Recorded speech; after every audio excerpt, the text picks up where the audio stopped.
मर्यादा पुरुषोत्तम प्रभु श्री राम जी की धर्म नगरी चित्रकूट में आपका स्वागत है। आज हम लोग निकल पड़े हैं चित्रकूट धाम में एक ऐसे स्थान के लिए जो कि अपनी शालीनता और अपनी सौम्यता के लिए, अपनी दिव्यता के लिए बहुत मशहूर है, और वो स्थान है हनुमान धारा। हनुमान धारा वो स्थान है जहाँ पर भगवान मर्यादा पुरुषोत्तम प्रभु श्री राम जी ने माता जानकी की प्यास बुझाने के लिए अपने बाणों से ज़मीन से धारा प्रकट की थी, और वही धारा आज हनुमान धारा के नाम से जानी जाती है। चित्रकूट वो स्थान है जहाँ पर मर्यादा पुरुषोत्तम प्रभु श्री राम जी ने अपने वनवास का अधिकांश समय गुजारा था।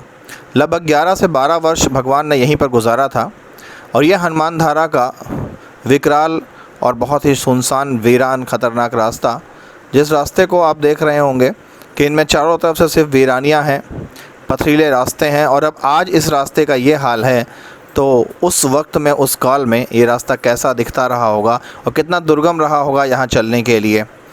तो आज एंजॉय करते हैं हनुमान धारा का, बने रहिए साथ में। अपनी इस हनुमान धारा की यात्रा में हम लोग यहाँ तक तो अपने प्राइवेट कार से आए हैं, मगर यहाँ पर आने के बाद स्थानीय लोगों ने हमें सूचना दी कि अगर आप हनुमान धारा ऊपर जाते हैं तो चूँकि बीच में बियाबान जंगल पड़ते हैं और उन जंगलों में आज भी डकैत पाए जाते हैं जो कि बाहरी आवागमन को बर्दाश्त नहीं करते हैं। अगर आपको हनुमान धारा का दर्शन करना है जंगल के रास्ते से तो आपको किसी लोकल टैक्सी या किसी भी लोकल व्यक्ति के साथ वहाँ पर जाना होगा, क्योंकि लोकल व्यक्तियों को ये डकैत टच नहीं करते हैं। तो इसलिए अपनी जान माल को ध्यान में रखते हुए हम लोगों ने 400 रुपये में एक लोकल छोटी टैक्सी हायर की है, और उस छोटी ऑटो से हम हनुमान धारा की यात्रा को अपनी शुरू करते हैं। इस यात्रा में आप बने रहिए, बहुत ही रोमांचक और थ्रिल वाला ये हमारा टूर रहेगा।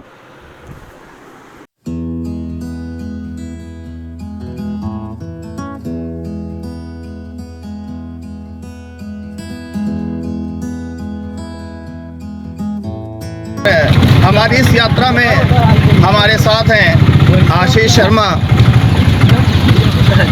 सुधीर तिवारी, अमित कसौधन और माइकल टोनी भैया। तो सर्वप्रथम हम आशीष जी से जानना चाहेंगे कि इस दुर्गम हनुमान धारा की यात्रा में उनका अनुभव कैसा है। आशीष जी, देखिए, वैसे तो कहावत है कि जो चीज़ें मुश्किल से मिलती हैं उनका अपना स्वाद होता है, ये बात सही है। लेकिन आज इस स्थान के दोनों सीमावर्ती राज्यों में, विशेषकर उत्तर प्रदेश और मध्य प्रदेश में, भारतीय जनता पार्टी की सरकार है, राम को पूजने और मानने वालों की सरकार है, और ये अपने आप में एक अद्भुत स्थान है जहाँ पर मर्यादा पुरुषोत्तम श्री रामचंद्र जी ने बाण से बेध कर जल निकाला था, और बाद में उस स्थान पर पवनसुत हनुमान को स्थापित किया था, जिसके कारण हनुमान धारा के नाम से जानी जाती है। और यहाँ का रास्ता इतना दुर्गम है, इसके लिए कहीं ना कहीं दोनों ही सीमावर्ती सरकारों को सोचना पड़ेगा। और जहाँ तक मुझे मालूम है कि तकनीकी बात इसमें है कि वो मंदिर जो है वो मध्य प्रदेश की सीमा के अंतर्गत आता है, और ये मंदिर को ले जाने वाला ये जो मार्ग है, जो बिहड़ा मार्ग जिस पर हम लोग चल रहे हैं, ये उत्तर प्रदेश की सीमा में आता है। कहीं ना कहीं ये तकनीक की सामंजस्य के अभाव के नाते इस पर नहीं हो चुका है, लेकिन मुझे आशा ही नहीं, पूर्ण विश्वास है कि उत्तर प्रदेश में जो माननीय योगी आदित्यनाथ जी की सरकार आई है, जो स्वयं में राम भक्त हैं, वो निश्चित रूप से इस पर विचार कर रहे होंगे।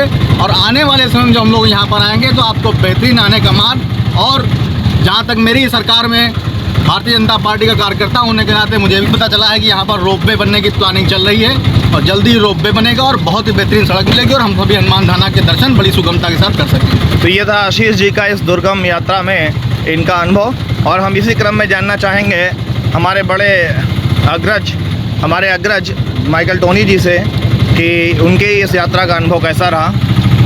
देखिए, जैसा कि अभी आशीष शर्मा जी ने जो बातें बताई और जो बोला है, मैं उससे सहमत हूँ। और हकीकत में ये इतना पवित्र स्थान है। मैं आपको दिखा दूँ, थोड़ा नीचे उतरिए। आप देख रहे हैं ये ऑटो वाले जो हमारे, मैं इनको धन्यवाद देना चाहूँगा कि ये इतना कष्ट उठा के, क्योंकि ये गाड़ी जा नहीं सकती, पहाड़ों पे उबड़ खाबड़ बड़े बड़े पत्थर पे हैं। मैं इनको धन्य मानता हूँ, इनको यानी बहुत बहुत धन्यवाद देना चाहता हूँ कि दूर दूर से आए पर्यटकों को ये अपना कष्ट सहते हुए और ले जाते हैं, दर्शन कराते हैं। आप जैसा कि इस चारों तरफ हमारे कैमरामैन आपको दिखा रहे हैं कि ये दुर्गम और बीहड़ स्थान है, तमाम प्रकार के खतरे भी हैं, लेकिन इसकी परवाह ना करते हुए ये हमारे एक मतलब समझिए कि अंगरक्षक के तरीके, एक सेवादार तरीके हमारी खिदमत कर रहे हैं, हमारी सेवा कर रहे हैं, पर्यटकों की सेवा कर रहे हैं। मैं जिस बीजेपी गवर्नमेंट ने इस प्रोसीजर को ले लिया है और आप जैसे देख रहे हो मृग जा रहा है, ये देखिए मृग देख रहे हैं, यहाँ विचरण कर रहे हैं मृग इस वन में। आइए चले भैया, बहुत अच्छा है, ठीक है चलिए। तो जितनी दुर्गमता है और जो बीहड़ माहौल यहाँ पर है, जिसको देखते हैं बीहड़ जितना खतरनाक स्थान है, उससे एक उदाहरण मैं अपने कैमरामैन से कहेंगे। देखिए यहाँ पर एक कंकाल पड़ा है, किसी जानवर का है, शायद यहाँ पर खतरनाक जानवर जो है इनका शिकार किए हैं, उससे लगता है देख के इस तरह से। ये आम बात है, यहाँ पर हम लोग रास्ते के दौरान कई कंकाल देखे हैं। निश्चित रूप से यहाँ आने के लिए बहुत सतर्क रहना पड़ेगा। सतर्क रहिए, सजग रहिए। धन्यवाद।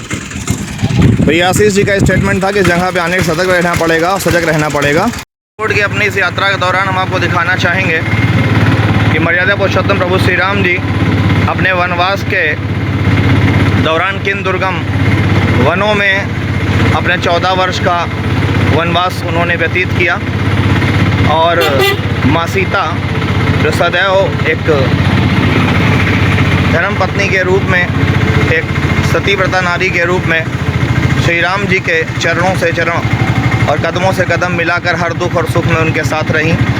यहीं पर इन्हीं जंगलों में माता सीता जी का रावण द्वारा हरण हुआ, इन्हीं जंगलों में मारीच वध हुआ, और इन्हीं जंगलों में भटकते हुए किष्किंधा पर्वत पर महाराज सुग्रीव से मर्यादा पुरुषोत्तम प्रभु श्री राम जी की मुलाकात हुई, और उन्होंने या उनके सहयोग से लंका पर